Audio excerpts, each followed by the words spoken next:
meus amados, a paz do Senhor. Amém. Aproveitando a oportunidade que nós estamos em pé, por gentileza, vamos ler um texto da palavra de Deus. Evangelho escrito por João, capítulo 8.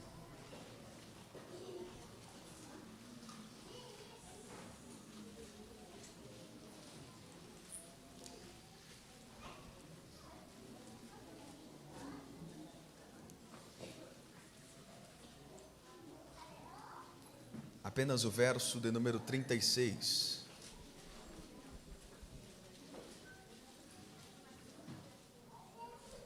Evangelho escrito por João, capítulo 8, verso de número 36, está escrito: Se, pois, o Filho vos libertar, verdadeiramente sereis livres. Nós podemos repetir no contar de 1 a 3? Vamos lá? 1, 2, 3. Se, pois, o Filho vos libertar, verdadeiramente sereis livres. Quantos podem dizer amém? Amém. Tome seu assento, por favor.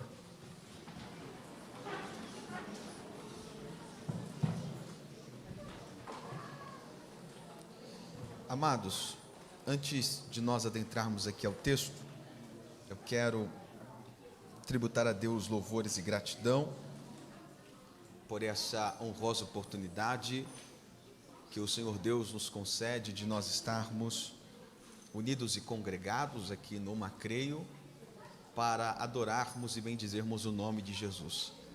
Desde já eu quero estender a minha gratidão ao anjo desta igreja, ao pastor Tony. Pastor, obrigado, Deus abençoe, prazer conhecê-lo pessoalmente, que Deus o abençoe, obrigado pela oportunidade, a confiança e a atenção à minha pessoa dispensada. Que Deus abençoe o Senhor, toda a sua casa, conservando debaixo de graça e misericórdia. Estendo também a minha gratidão a todos os obreiros, a retaguarda e pastores. Deus abençoe todos os senhores. É um prazer estar dividindo a tribuna com todos os senhores. Também a liderança aqui do Macreio, os líderes ali da Umadeb, Mateus e Júlio. Deus abençoe vocês. Trataram com tanto carinho aqui na recepção. Muito obrigado, Deus abençoe. A liderança aqui do Creio, a nossa irmã Marlúcia e o Leandro, obrigado. Deus abençoe. Leandro, foi um canal de mês para estarmos aqui, né? Obrigado, Leandro, mais uma vez. Obrigado pela confiança. Também agradecer em especial ao pastor Juscelino. Foi nosso pastor ali no Recanto Mônica 2. Enquanto éramos do setor 13, congregamos ali um tempo com o pastor Juscelino. Sentamos muito para aprender com o pastor e eu sou grato pela amizade que nós temos. Deus abençoe, pastor Juscelino. Muito obrigado, viu? Pastor Juscelino foi um canal de bênção para nós entrarmos ali no setor 49, em Guarulhos, bairro dos Pimentas, e até hoje lá prego pela misericórdia de Deus, por intermédio da vida do pastor Juscelino. Mais uma vez, obrigado. Deus abençoe o Senhor. Quero agradecer a Deus pela vida de um amigo, o Fábio, está ali, que recentemente se lembrou aqui, que Deus abençoe. Muito obrigado. Também a minha família, está ali a minha esposa, faça assim, nega, e as minhas filhas, Manuela e Isabela. Antes de eu adentrar ao texto, irmãos, eu gostaria de saber aqui quantos que estão em nosso meio acreditam em milagre. Deixa eu ver. Maravilha. Eu também creio porque eu sou um milagre vivo. Eu consegui casar.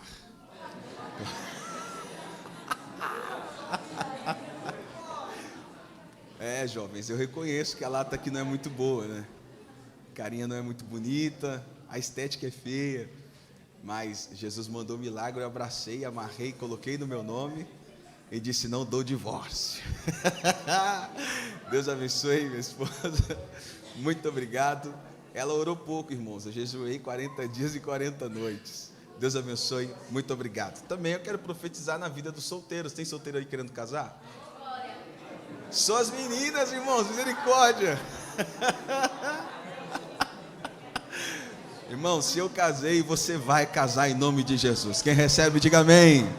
Amém. Só as meninas, Júlio. Que bênção. Glória a Deus. Amados, sem mais delongas, nós temos aqui um texto da palavra de Deus. Eu prometo aos irmãos ser objetivo e fiel ao tempo que me foi confiado, mas eu peço com muita humildade um pouquinho de atenção e paciência dos irmãos, principalmente na introdução da mensagem. Eu creio que para alguns a introdução possa ser um pouco maçante, difícil de ouvir, mas ela é a base de toda a mensagem. Depois nós iremos desenvolver, concluir, e eu tenho certeza que nós sairemos daqui renovados pelo poder da palavra de Deus. Quantos almejam ouvir a palavra do Senhor? Diga amém. Amém. Meus irmãos, o contexto do capítulo 8, escrito por João, ele é um tanto conhecido de todos os irmãos, em que Jesus ele está no templo a escrever na terra, e é apresentado a ele por um grupo de pessoas, uma mulher que foi apanhada em ato de adultério. Este grupo de pessoas chegaram diante de Jesus e disseram: mestre, nós apanhamos essa mulher em seu próprio ato adulterando, e a lei de Moisés nos manda que as tais devam ser apedrejadas. O que dizes tu? Jesus se endireitou e disse: qual dentre vós que não tem pecado, que seja o primeiro que atire a pedra contra ela. Diz o texto que do maior ao menor, todos se retiraram de forma que não sobrou ninguém. Então Jesus vai direcionar a palavra à mulher, e vai dizer: mulher, aonde estão os teus acusadores? Ninguém te condenou? Ela disse: ninguém, Senhor. Ele disse: eu também não te condeno, vai, não peques mais. Logo após esse episódio, Jesus se apresenta como luz do mundo. No Evangelho de João, capítulo 8, verso 12, está escrito: em verdade vos digo que eu sou a luz do mundo, e quem anda comigo não andará em trevas. Mas havia alguns judeus, ou melhor dizendo, alguns religiosos, que acompanhavam a Jesus em sua caminhada para lhe pegarem alguma palavra. E eles diziam que o testemunho de Cristo não era verdadeiro, porque ele testificava de si mesmo. Mas Jesus disse que o seu testemunho era verdadeiro, porque ele não estava só, mas o Pai estava com ele. Mas eles não entendiam a linguagem, nem a dimensão da mensagem de Jesus. Mas havia alguns judeus entre os religiosos que passaram a crer em Jesus. E para esses judeus que passaram a crer em Jesus, Jesus se direcionou a eles e lhes disse: se vocês permanecerem na minha palavra, verdadeiramente serão os meus discípulos, e conhecereis a verdade, e a verdade vos libertará. Novamente vai se manifestar os religiosos dizendo: espera lá, nós somos descendência de Abraão, nunca servimos a ninguém, como dizes tu sereis livres? E Jesus responde: aquele que comete pecado é servo ou escravo do pecado. O servo ou escravo não fica para sempre em casa, o filho fica para sempre. Se pois o filho vos libertar, verdadeiramente sereis livres. De uma forma simples, Jesus dizia a quem lhe ouvia: vocês estão escravizados em seus próprios desejos e pecados. Porque quando Jesus remete dizendo aquele que comete pecado, Jesus está indicando a prática, ou seja, quem vive na prática ou praticando o pecado, torna-se escravo dele. Mas Jesus se apresenta como o filho do dono, e só o filho do dono pode libertar quem está cativo. Então ele diz: se pois o filho vos libertar, verdadeiramente sereis livres. Para que os irmãos memorizem, o que Jesus dizia a quem lhe ouvia é que eles estavam escravizados em seus próprios desejos e pecados. Amados, é notório que se nós olharmos para dentro das páginas da Bíblia Sagrada, nós encontraremos diversos tipos de escravos, mas eu quero falar apenas de um, onde eu vou pautar a minha mensagem, que é o chamado escravo por insolvência. Lucas, o que seria um indivíduo insolvente? Basicamente, um indivíduo insolvente é aquele que contraiu a dívida e por não conseguir saná-la, por não ter ativo ou patrimônio, no período bíblico era comum esta prática. Ele vendia-se como escravo, a fim de que seu serviço fosse como forma de pagamento, até que o mesmo acumulasse riquezas, pagasse a sua liberdade e recebesse a carta de alforria. A base para esta afirmação do escravo por insolvência, nós temos no segundo livro dos Reis, capítulo de número 4. Os irmãos se recordam quando os credores foram à casa da viúva, baterem sua porta para levarem seus 2 filhos como escravos, é porque aquela viúva tinha uma dívida ativa. Então ela vai até o profeta Eliseu para lhe pedir um conselho. O profeta lhe disse para ir aos vizinhos, pegar vasos vazios e não poucos, entrar em casa, fechar a porta, derramar o azeite sobre todos os vasos, e quando todos estiverem preenchidos, ela iria, venderia o azeite, pagaria a dívida e viveria do resto. Para que os irmãos entendam, um escravo por insolvência é aquele que contraiu a dívida e por não possuir ativo ou patrimônio, vende-se como escravo, a fim de que seu serviço fosse como forma de pagamento. Os irmãos podem se perguntar da seguinte forma: mas aonde ele quer chegar com este tipo de raciocínio? É bem simples. Retornemos ao início, lá no livro do Gênesis. Quem me ouve, diga amém. Amém. Lembra-se da ordem de Deus delegada a Adão? Adão, você pode comer de qualquer fruto que há no jardim, menos da árvore do conhecimento do bem e do mal. Como você conhece o contexto, eu vou resumi-lo. Adão desobedeceu a ordem de Deus e comeu do fruto. A partir do ato da desobediência de Adão, o pecado entrou no mundo e através do pecado a morte, como está escrito em Romanos capítulo 5 e versículo de número 12. A partir do ato da desobediência, Adão torna-se escravo do pecado. O Senhor Deus o pega de dentro do jardim e o coloca fora do jardim. Cria-se uma problemática. Qual é o problema que cria-se?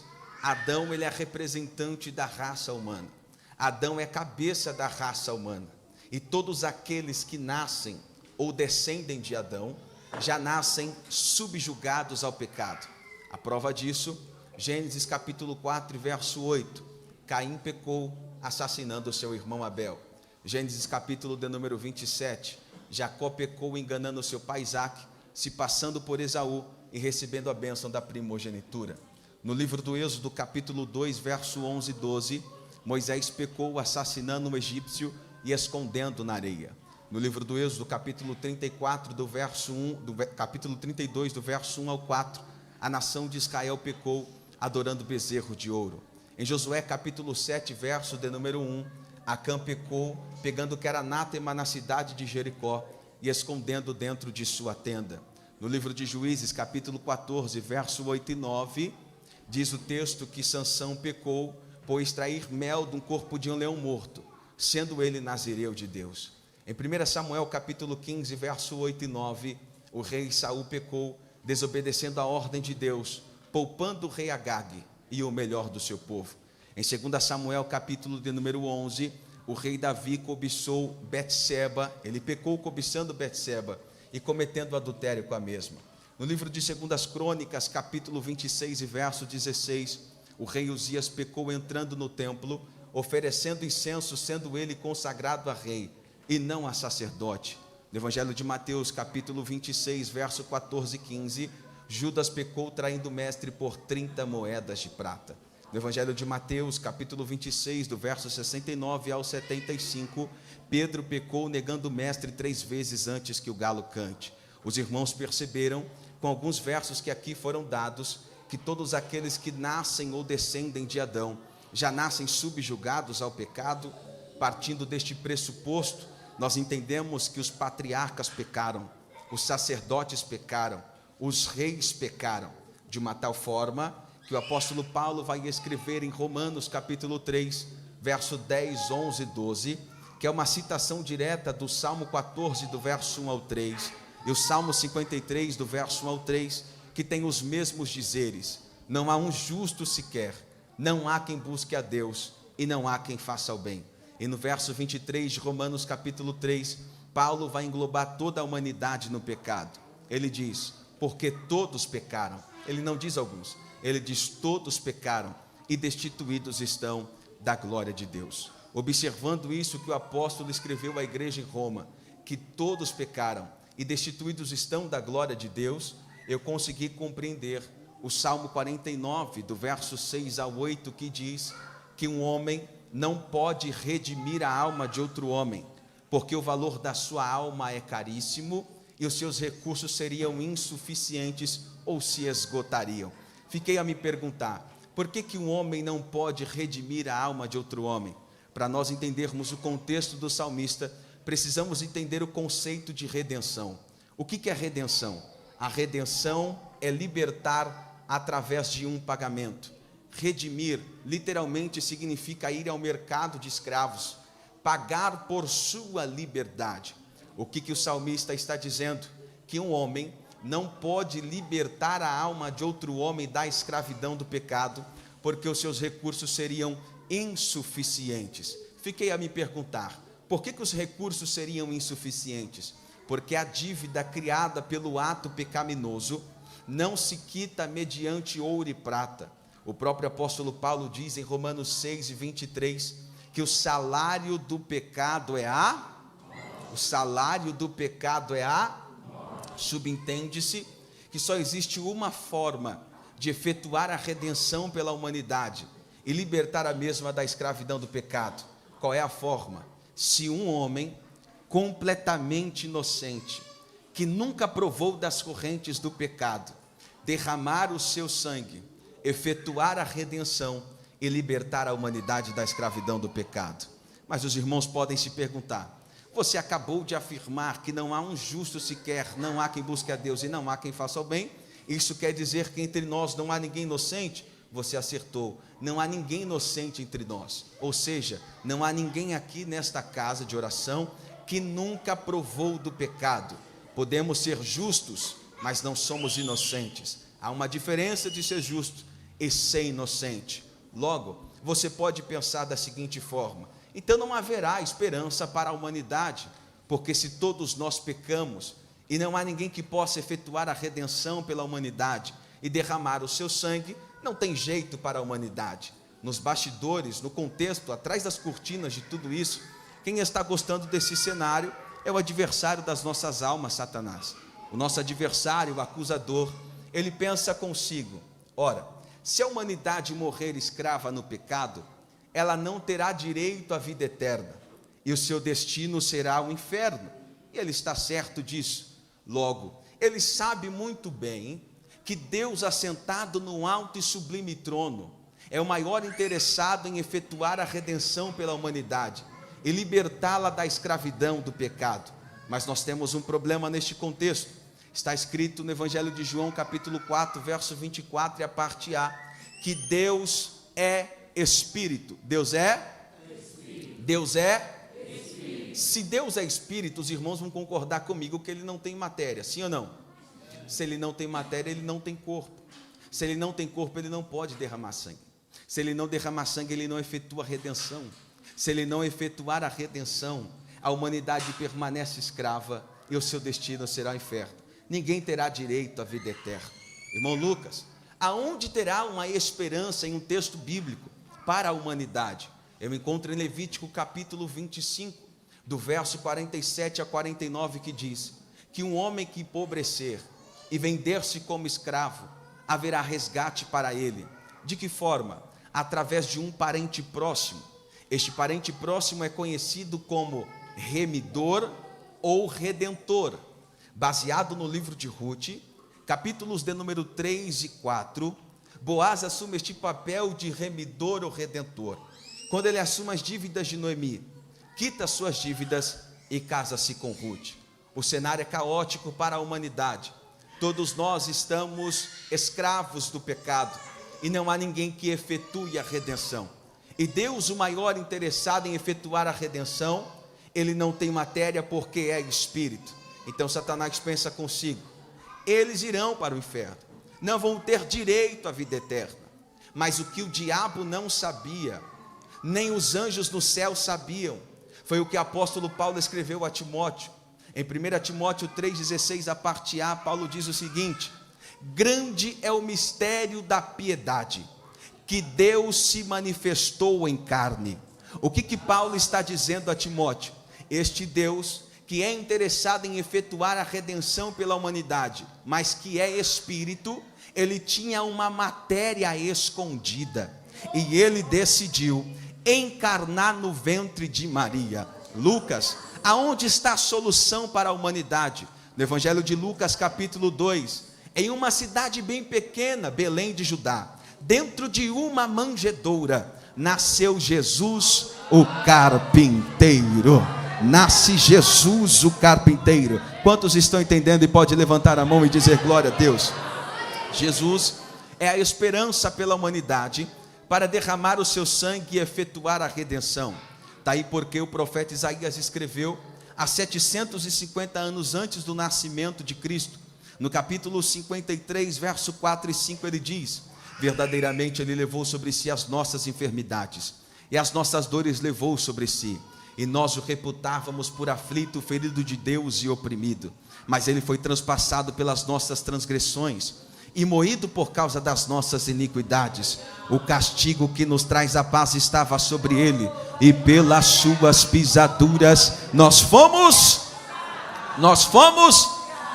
Ora, quando nós olhamos para este texto, pelas suas pisaduras nós fomos sarados, nós somos levados a pensar que as pisaduras refere-se, pastor Juscelino, à pisada de Cristo na via dolorosa, e através de suas pisaduras nós éramos sarados. Na verdade, no capítulo 53, Isaías está profetizando. E o que é uma profecia?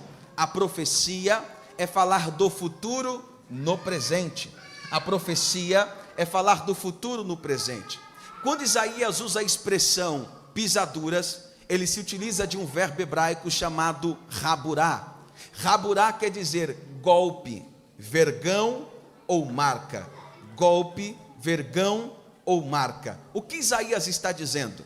Através dos golpes, através dos vergões, através das marcas, nós éramos sarados. Isaías está exatamente na cena em que Jesus está no pátio de Herodes, amarrado em tronco, com as costas expostas. Os soldados romanos, com a azorrague nas mãos. Na ponta da azorrague tinha ossos de carneiro e chumbo. Os ossos de carneiro, quando tinha contato com a pele, dilacerava a pele, rasgava a pele. E as bolinhas de chumbo, quando batiam em seu corpo, causavam hemorragia interna. Ou seja, quando Jesus era flagelado, ele era rasgado por fora e ferido por dentro. Rasgado por fora e ferido por dentro. É isso que Isaías está enxergando. Pelas suas pisaduras, pelos seus golpes, pelos vergões, pelas marcas, nós éramos sarados. O que Isaías está dizendo? É ele ferido e a gente sarado. É ele ferido e a gente sarado. Jesus colocou a cruz nos ombros, atravessou a via dolorosa e chegou no Gólgota. Quem está comigo, diga amém. Amém. Já estou encerrando. O mais interessante é o que está escrito em Hebreus 7:22. Hebreus 7:22 está escrito que Jesus foi feito fiador de uma melhor aliança. Jesus foi feito fiador de uma melhor aliança. Quantos aqui em nosso meio sabem que é ser um fiador?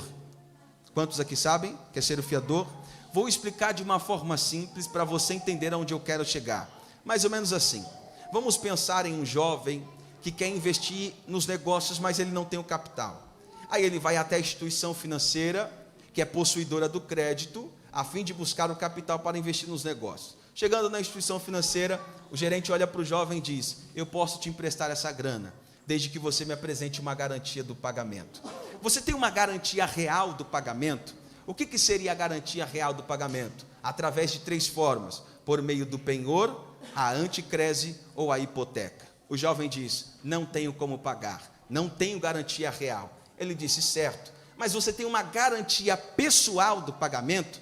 Isso seria o fiador, a garantia pessoal do pagamento. O jovem disse: eu tenho alguém que pode assinar o contrato comigo e se colocar para quitar essa dívida. Chega o fiador e o jovem na instituição assinam o contrato. O jovem pegou o capital, investiu nos negócios. Na pior das hipóteses, não deu certo. Só que ele também não está conseguindo pagar o empréstimo mês a mês. A instituição financeira não vai ficar na mão. Chega no jovem que é devedor principal e diz a ele: você está me devendo, vai pagar? Ele disse: esquece, eu não tenho grana, não vou pagar. Só que o banco se lembra, a instituição se lembra, que no contrato tem um fiador, e ele é a garantia pessoal do pagamento. O que passa na cabeça do gerente? Bom, se o devedor não pagar, o fiador pagar por ele. Se o devedor não pagar, o fiador pagar por ele. Lucas, eu não entendi a analogia aonde você quer chegar. É bem simples. A divindade está reunida na glória. Olhando para o contexto da humanidade, existe uma dívida ativa que ninguém consegue pagar. Surge uma pergunta entre a divindade: a quem enviarei? E quem há de pagar a dívida? Jesus estende o braço e diz: coloca na minha conta. Eu sou o fiador e eu vou descer para quitar essa dívida. Oh glória!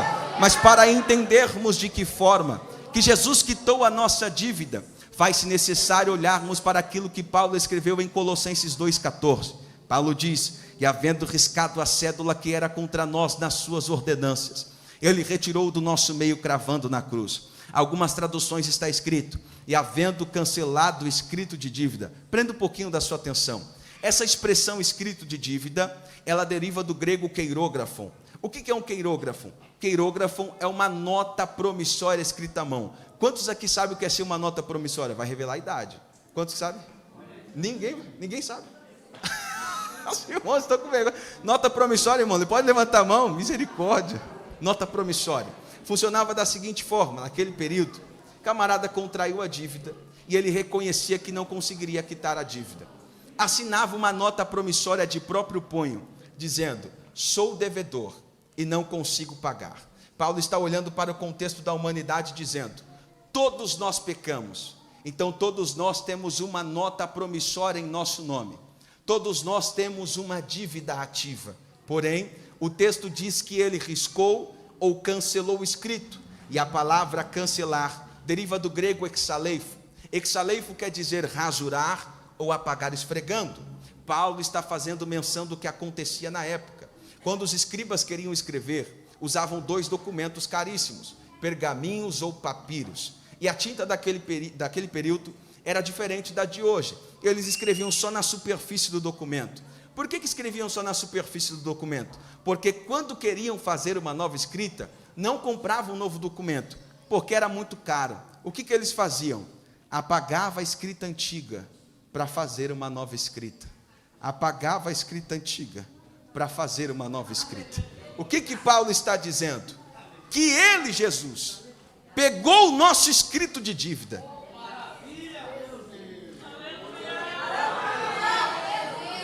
Ele apagou o escrito. Meus irmãos, para Jesus apagar o escrito de dívida, os irmãos concordam comigo que ele precisa quitar a dívida, sim ou não? E aonde ele quita a nossa dívida? Evangelho de João 19:30. Quando ele vai ingerir o vinagre, depois de beber água, pedir água, melhor dizendo, ele vai dar um brado na cruz. O penúltimo brado: está? Essa expressão grega até uma criança conhece. Tetelestai ou telos. Tetelestai ou telos. Telos é uma polissemia, uma palavra com vários significados. Um dos significados de telos ou tetelestai indica, sem ferir o texto, pagar ou quitar dívidas. Ora, quando Jesus está no Calvário e ele grita: está consumado, Jesus está dizendo: quem devia até hoje não deve mais nada. A dívida está paga, a dívida está quitada. Oh, glória a Deus. Deixa eu abrir um parêntese aqui. Os irmãos sabem por quanto Jesus foi traído? Por 30 moedas de prata. Mas as 30 moedas de prata não serviu para quitar a tua dívida. A tua dívida não foi paga com cartão de crédito. A tua dívida não foi paga no cheque calção. Ele derramou sangue e disse: está pago, está consumado. Oh, glória a Deus. Porém, meus irmãos, lá no final do verso 14 de Colossenses 2, não obstante acritar a dívida, Jesus pegou o escrito e cravou na cruz. Cravou na onde? Cravou na onde? Sem medo de errar, eu pergunto e vocês respondem: qual é a matéria-prima utilizada para fazer a cruz? Qual que é? Se vocês não entenderem isso, eu vou ficar chateado. No mundo antigo, quando se cancelava lei, prescrição ou decreto, pegava-se a lei cancelada, Júlio, colocava sobre uma madeira, pegava um martelo e um prego, mirava o prego na lei, batia o martelo. Quando o prego atravessava a lei e cravava na madeira, eles gritavam: a lei está cancelada, o decreto está cancelado. A prescrição está cancelada. Parece que vejo Jesus na Fortaleza Antônia, e Pilatos perguntando à multidão: a quem vocês querem que eu solte? Jesus chamado Cristo ou Barrabás? Eles disseram: solte Barrabás. E com Jesus chamado Cristo, crucifica-o.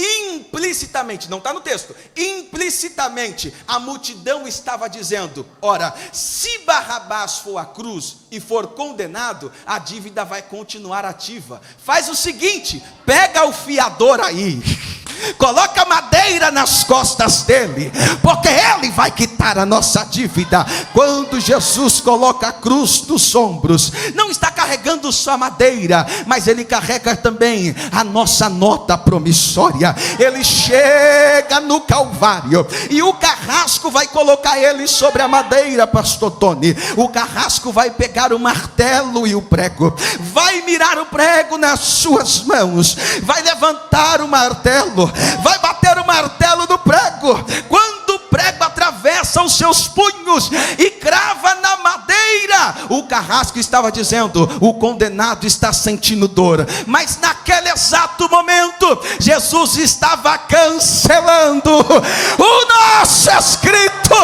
Ele estava cancelando o nosso escrito de dívida. E aqui eu encerro. Lucas, você está dizendo desde o início da mensagem que Jesus é redentor e que ele liberta. Você tem uma prova da Bíblia para isso? Tenho. Lá em Marcos capítulo 5, a partir do versículo 1, vai dizer o texto que Jesus chegou em uma terra chamada Gadara, e lá em Gadara tinha um jovem possuído por uma legião de demônios. Sabe o que é estranho no texto? Quando Jesus pisa na terra, os demônios se apresentam e disse assim: nós conhecemos o Senhor, sabemos que tu és o Filho do Altíssimo. Mas quando Jesus chega na terra, ele não se apresenta e também não dá carteirada. O que é dar carteirada, Lucas? Eu tenho alguns amigos metidos a besta, porque fazem uso da palavra. Você pergunta: qual é a sua graça, fulano? Lá vem a carteirada: eu sou missionário fulano, eu sou o pastor fulano, eu sou o pregador ciclano, eu sou isso, eu sou aquilo. Alguns só tem título, não tem mais o nome. Mas quando Jesus pisa na terra, ele não se identifica e também não deu carteirada. Isso quer dizer que quando Jesus chega lá, ele não chega gritando: chegou o pastor Jesus, chegou o pregador Jesus, chegou o missionário Jesus, chegou o cantor Jesus. Agora a pergunta é retórica: se quando Jesus pisa lá, ele não se identifica, como os demônios sabiam quem ele era? Porque quem tem unção e autoridade não se apresenta. Até o diabo sabe quem ele é. Logo, eu imagino uma conversa dos demônios no corpo daquele jovem. Qual é a conversa? Aqui na nossa linguagem, para os irmãos entenderem, a conversa mais ou menos assim: um demônio olhou para o outro e disse: rapaz, prepare as malas, convoca o carreto que a gente está de mudança. Ai, ai, é o Icanderébia. Prepare as malas, chame o carreto que a gente está de mudança. Quem sabe um outro demônio olhou e disse: mas a terra aqui é boa, para que tanta pressa? Vamos permanecer aqui, já estamos há muito tempo. Ele disse: você não entendeu a urgência. Prepare as malas, chame o carreto que a gente está de mudança. Mas por que tanta pressa, rapaz? Porque a gente aprisiona, mas o Redentor que liberta acabou de chegar, e ele tem autoridade. Ai, ai, ai. Urimicandaré. Se não for te incomodar, só se não for te incomodar, pegue na mão de um crente do seu lado. Pega, pega, pega, pega, pega, pega, pega. É carro algo aqui, demora para pegar. Quando pega a gente vai, segura na mão dele, sacode a mão dele aí, sacode a mão dela, sacode a mão dele e diga para ele: escravo nunca mais. Diga aí. Não, você não disse, diga forte: escravo nunca mais. Sabe por quê? Há 2000 anos atrás o grito da liberdade foi dado: está consumado. Hoje você não é escravo, hoje você é livre. Só quem é, só quem é, só quem é. Eu vou deixar você adorar. Você tem 1 minuto. Só quem é livre.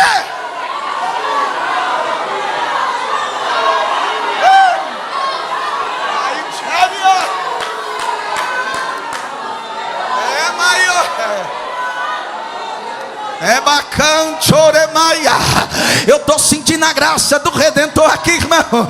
Eu estou sentindo, eu estou ouvindo barulho de corrente quebrando. Eu estou vendo cadeias se abrindo.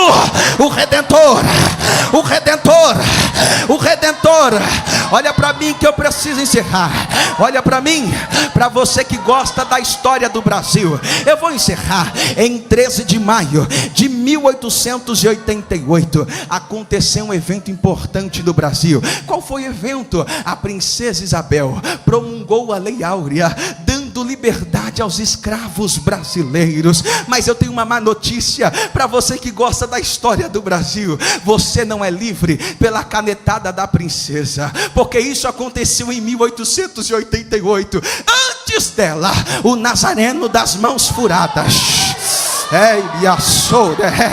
lá no Calvário, ele deu grito: tá pago, liberta, tá pago, liberta. Você é livre pelo sangue do Cordeiro. Você é livre. Bata na mão de duas pessoas e diga: você é livre pelo sangue do Cordeiro. Bata na mão dele e diga: você é livre pelo sangue, só quem pode adorar.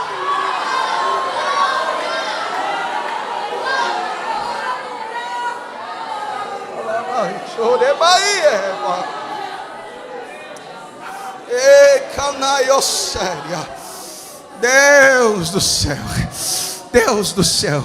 Vamos para casa, meus jovens, meus adolescentes, vamos para casa. Eu identifiquei 3 características de quem é escravo e quem é livre. 3 características, minhas irmãs. Me perdoe o termo chulo, pastor Tony, só para eles entenderem. Primeira característica: escravo é assim, ele desce na boca da garrafa. E quem é livre, desce na casa do oleiro. Segundo, escravo é assim, ele gosta do copinho de cerveja. Mas quem é livre, participa do cálice da Santa Ceia. Terceiro, escravo é assim, ele se prepara um ano para pular uma festa de 4 dias. Eu não entendo esse povo. Se prepara 365 para pular 4 dias no carnaval. Mas quem é livre não espera o carnaval para pular.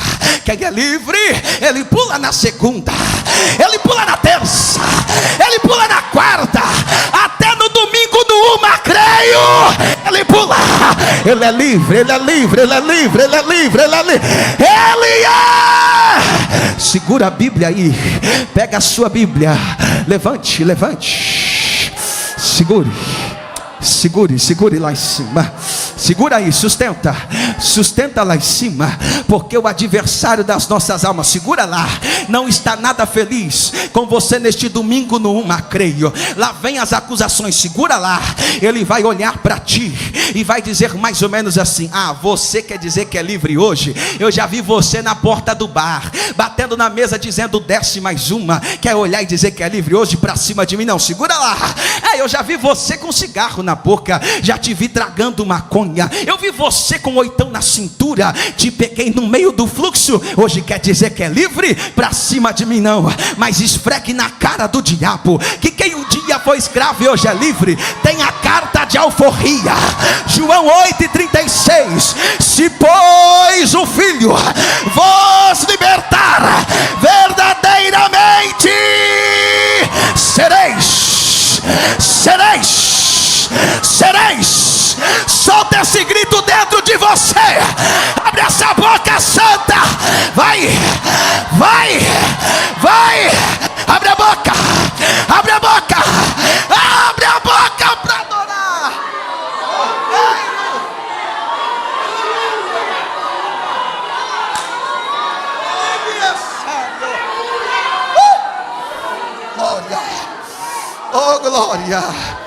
Oh glória a Deus. Eu estou sentindo a graça de Jesus aqui. Eu tô.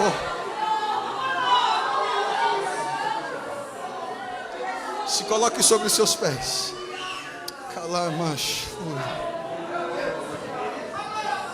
Que manchoremaia. Ibios. Calamai cheria.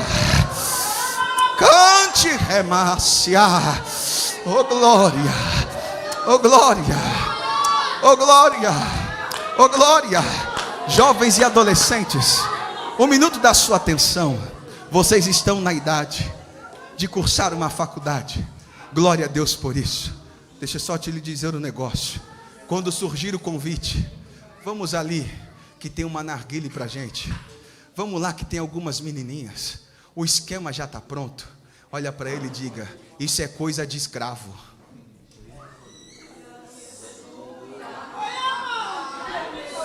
Olha para ele e diga: seja quadrado mesmo. Eu fui liberto pelo sangue do Cordeiro. Meu Deus do céu, o diabo pira quando vê um crente cheio do Espírito no meio da corrupção na faculdade. Ele não toma cerveja, ele não fuma cigarro, ele não se prostitui, porque foi liberto pelo sangue, pelo sangue. Deixa eu orar por você, curve sua cabeça. Eterno Deus e glorioso Pai, em nome de Jesus Cristo, seu Filho, Senhor. Deus, tem renovo nessa casa aqui. O Redentor está em nosso meio.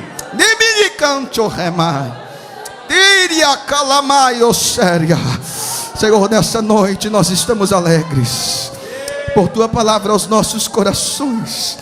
Obrigado a Deus por tua santa e poderosa palavra. Nós entendemos que somos livres pelo sangue do Cordeiro de Deus. Muito obrigado, Senhor, por essa oportunidade que o Senhor nos concedeu de louvarmos o teu nome. Amém. Perguntar a você que está em nosso meio, que entrou aqui nessa noite, entoou louvores, ouviu a palavra, mas você ainda não se decidiu a Cristo Jesus. E pelo poder da palavra de Deus, o Espírito Santo lhe convenceu. E você quer entregar a sua vida ao Redentor Jesus Cristo. Se houver alguém nessas condições em nosso meio, por gentileza, acene com a sua mão, nós queremos orar por você. Alguém em nosso meio que queira entregar a sua vida a Jesus. Alguém que queira entregar a sua vida a Jesus? Vem aqui, nós vamos orar. Vem aqui, nós vamos orar. Vem cá, vem cá. Você pode adorar. Tem uma alma para Jesus ali, ó. Oh, glória a Deus. Oh, glória a Deus. Glória. Glória a Deus. Mais alguém? Mais alguém que queira entregar a sua vida a Jesus aqui nessa noite? Alguém que ainda não se decidiu a Cristo e quer entregar a sua vida ao Redentor Jesus? Mais alguém? Se houver, acene assim a sua mão. Mais alguém? Alguém que esteja afastado do Evangelho e quer retornar para Jesus aqui nessa noite? Se houver, acene com a sua mão. Mais alguém? Não há? Alguém que queira aceitar a Cristo ou queira retornar para o Evangelho? Mais alguém? Mais alguém em nosso meio? Mais alguém em nosso meio? Não há? Estenda as suas mãos para cá. Por favor, vamos orar. Vamos orar. Curve sua cabeça e ore comigo. Eterno Deus e glorioso Pai, Senhor Deus, o Senhor foi bondoso e gracioso conosco aqui nessa noite. Além de proporcionar este tempo em tua casa de adoração e palavra de Deus, o teu Espírito teve liberdade aqui nesta casa de oração. E uma alma está aceitando a Ti como Supremo Redentor. Ó Pai querido, nós estamos com corações pulsantes, alegres, Senhor, pela Tua obra aqui neste lugar. Ó Deus eterno, que o Senhor continue a abençoar este propósito do Macreio, e que mais vidas se rendam, Senhor, aos Teus pés, através desta juventude, ferramenta de Deus nesta geração. Pai eterno, que o Senhor preserve esta alma. Ó Pai querido, que o Senhor cubra-o com teu sangue, que o Senhor perdoe os seus pecados, escreva o seu nome no livro da vida, para que o teu nome seja glorificado. Todos aqueles que de bom grado receberam a palavra e estão felizes por esta alma que aceitou a Cristo, digam glória a Deus bem forte.